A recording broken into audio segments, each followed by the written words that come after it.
नमस्कार. सानी कलारंग बिनीना बेगमपुरे तुमचं माझ्या चॅनलमध्ये मनापासून स्वागत. आमचा ना मैत्रिणींचा खूप छान ग्रुप आहे बरं का, मोठा ग्रुप आहे. आणि एक मैत्रीण अचानक यायची कमी झाली, म्हणजे जवळपास बंदच झाली. तिला म्हटलं, अगं का तू का येत नाहीस, आजकाल येत नाहीस तू ग्रुपमध्ये. तर मला म्हणाली, अगं मी आले ना की तिने एकीचं नाव घेतलं. ती ना मला सारखं म्हणते आजकाल की तू आता खूप जाडच झाली, तुझा हा भागच चांगला दिसत नाही, तुझे केसच विरळ झाले. असं ती प्रत्येक वेळेस आलं की माझ्यातलं काहीतरी कमी सांगते आणि मग माझा मूड जातो, मग मला यावंसंच वाटत नाही. तर मी तिला म्हटलं, अगं दुर्लक्ष करायचं नाही गं. म्हणाले, मला दुर्लक्ष करणं जमत नाही आणि ते खूप मनाला लागतं की सारखंच काय बरं की माझ्या जाडीवरनं बोलते, माझ्या विरळ केसावरनं. तर म्हटलं, अगं 60नंतर हे प्रत्येकालाच काहीतरी होणार ना. तर ते काही तिच्या मनातनं जात नव्हतं. तर मला एकदम लक्षात आलं की आजकाल जो परवलीचा शब्द झाला की बॉडी शेमिंग, म्हणजे आपल्या शरीराची आपल्याला लाज वाटणं. तर हा तिचा प्रकार झाला होता. तर ही अगदी बॉडी शेमिंग ही जी गोष्ट आहे ती खरं सांगू अगदी आपल्या लहानपणापासूनच घरातनंच चालू होते बरं का. म्हणजे समजा 2 भावंड असेल तर सहज नातेवाईक म्हणून जातात, अरे ही किती बारीकच आहे, ती किंवा तो किती छान आहे, तो गोरा आहे, ही काळी आहे, ही जाड आहे, ती बारीक आहे, अशी तुलना चालू होते. नंतर जसं जसं मोठं होऊ जाऊ तसं आजूबाजूचे लोक त्याच्यावरनं चर्चा करायला चालू होतात. तर असं जे बॉडी शेमिंग आहे, मग ती कुठेतरी मनामध्ये न्यूनत्वाची न्यूनगंडाची भावना येते की मी काळीच आहे. मग ते काय कुठले क्रीम चोपडणं चालू होतं. आपल्या मूळ जो रंग आहे तो काही बदलत नाही, फक्त क्रीमवाले मात्र गल्ले लठ्ठ होतात. तर ह्या आपल्या शरीराची आपण का बरं लाज बाळगायची. देवानी प्रत्येकाला छान शरीर दिलेलं आहे. छान म्हणजे फक्त चेहऱ्याची सुंदरता नाही, तुम्ही कसं वागता, कसं बोलता, किती आत्मविश्वासपूर्वक बोलता, हे महत्त्वाचं. आणि वयाच्या 60ला तर इतकं तुम्ही कुठली गोष्ट मनाला लावून घ्यायचीच नाही की तू ही जाड म्हणाली, ती बारीक म्हणाली, नाही. आता खरं सांगू का, वयाच्या 60ला काहीतरी कितीतरी आजार बायकांना मेनोपॉजनंतर कोणाचे केस गळतात, कोणाचं हा भाग सुटतो. पुरुषांमध्येही हे बदल होतात की केस विरळ होतात, कोणाचे दात हलायला लागतात, पडतात अगदी. तर आपण काही हे लक्षात घ्यायचं, आपण काही रेखा आणि हेमा मालिनी नाही आहोत. त्यांच्यासारखं आपल्याला आपण दिसू शकणार नाही, चिरतरुण आपण राहू शकत नाही. तुम्हाला माहिती आहे का त्यांनी किती ऑपरेशन्स केलेली असतील. त्यांनी ते काय आजकाल स्किन टाईटनिंगवर असले ऑपरेशन किंवा हार्मोन्सचे कितीतरी इंजेक्शन घेतात, हे आपल्याला माहीत असतं का. किंवा दातांची सुद्धा ते असे छान त्यांचं स्माईल दिसतं की नाही, तर ते दातांवर सुद्धा प्रचंड त्यांनी काय काय सर्जरी केलेली असते, आपल्याला माहीत नसतं. आणि मात्र आपण त्यांच्याशी नकळत तुलना करत जातो की ती 70 वयालासुद्धा रेखा सुंदर दिसते आणि मी 60तच का अशी.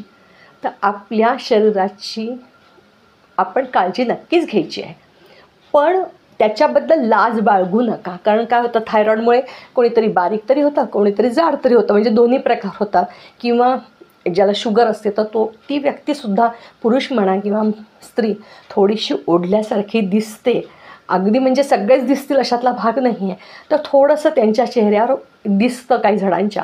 तर अशा ह्या गोष्टी असेल तर मग तुम्ही मुद्दामून का टोचायचं की हो बाबा तू कशी दिसते आहेस, किंवा तुझे केसच विरळ दिसत आहे, तुझं टक्कलच दिसायला लागलं. हो दिसणार, आता काय. तर मग मी मैत्रिणीला म्हटलं, अगं नाही लक्ष द्यायचं, तू लक्ष नाही. तिनं मुद्दामून माझे केस असे, माझे टक्कल दिसेल असे फोटो अँगलनी काढते. अरे बापरे, म्हणजे इतकं टोकापर्यंत ही गोष्ट गेलेली होती. असे लोक काय होतात माहिती का, बॉडी शेमिंगमुळे त्यांचा आत्मविश्वास कमी होतो. थोडेसे मानसिकदृष्ट्या, आत्मविश्वास तर कमी होतोच, पण मानसिकदृष्ट्या पण ते खच्चे होतात. मग काय करणार, 100दा तोंड धुणार, सतत काहीतरी क्रीम चोपडणार, आरशासमोर उभं राहणार की माझं इथे पिंपल आलं का, माझं इथं काहीतरी म्हस आली का, आणि तिकडं काहीतरी पुरडी उठली का, माझे केस असे वळले तर कसं दिसेल. हे असे प्रकार मानसिकदृष्ट्या सुरू होतात. नाही तर अजिबातच दिवसेंदिवस आरशाकडे बघत नाही. असे 2 टोकांची भूमिका सुरू होते बरं का. तर आपल्याला मध्य साधायचं आहे. आपण आपल्या शरीराची काळजी घ्यायचीच आहे, म्हणजे तब्येतीसाठी काळजी घ्यायचं आहे, छान दिसायचं आहे लोकांसाठी म्हणून नाही हां. छान म्हणजे फ्रेश, आपल्यालाच आपल्याबद्दल छान वाटलं पाहिजे. सुंदरता म्हणजे फक्त चेहऱ्याची सुंदरता नाही, मनाने छान राहा. मनाने तुम्ही जर छान राहिलं तर त्याचं रिफ्लेक्शन तुमच्या बोलण्यात येतं, डोळ्यात ती चमक येते, तुमचे सात्विक भाव तुमच्या डोळ्यात दिसून येतात. तुम्ही जे काही आत्तापर्यंत तुमच्याबरोबर अनुभवाची शिदोरी आहे ती तुमच्या बोलण्यातनं, वागण्यातनं, उठण्या बसण्यात ही सगळी दिसते. त्यामुळे शरीराला दुय्यम स्थान द्या. बॉडी शेमिंग जे प्रकार आहे चालू झालेला आहे, कारण सतत ह्या मीडियामुळे सतत फोटो काढणं, अपलोड करणं आणि मग एकमेकांची तुलना चालू होते की ती तर दिसते, ती बारीक दिसते, ती जाड दिसते, ती हे दिसते. कशाला? जे शरीर देवाने दिलं आहे त्याच्याप्रती अत्यंत कृतज्ञ राहायचं. सुंदरता म्हणजे फक्त ही नाही. मी परत बनवते, तुम्ही हातीपायी धड दिलं आहे आपल्याला. कितीतरी व्यंग असलेले लोक आज छान जगत असतात. मग तुम्हाला जर एवढं छान सुदृढ शरीर दिलं आहे त्याच्याप्रती तुम्ही का बरं असं म्हणजे नैराश्य बाळगता?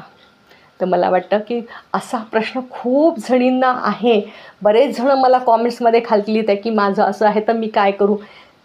अगदी तुम्ही छोटे छोटे उपाय नक्की करा. का तर त्याच्याने तुम्हाला कॉन्फिडन्स तुमचा बिल्डअप होईल, तुम्हाला त्याच्यामुळे आत्मविश्वास तुमचा वाढेल. आहे नक्की करा, पण दुसऱ्याची तुलना करू नका की आणि अगदी नटनट्यांची तर मुळीच करू नका. ते आपल्याला त्यांची बॅकग्राऊंड माहिती असते का? नाही. आणि कुठली तरी मैत्रीण अमकं म्हटलं म्हणून तर खच्चीकरण करायचंच नाही. एखादी जर बोलायला लागली की एखादा पुरुष असेल बाई असेल एकमेकांना जर म्हणजे पुरुषांमध्ये पण हा विषय होतो बरं का.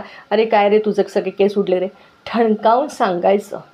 आणि 4 चौघात जेव्हा ठणकावून सांगू न तेव्हा त्या माणसाची बोलती बंद होते. तेव्हा अजिबात आत्मविश्वास घालवू नका. जे देवाने छान शरीर दिलं आहे ते सुदृढ ठेवा, सकारात्मक राहा आणि कायम आनंदी राहा. दुसऱ्याला आनंद द्या.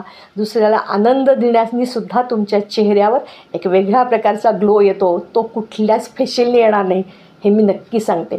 व्हिडिओ आवडल्यास नक्की लाईक करा, शेअर करा, सबस्क्राईब करा. मनापासून, अगदी मनापासून धन्यवाद.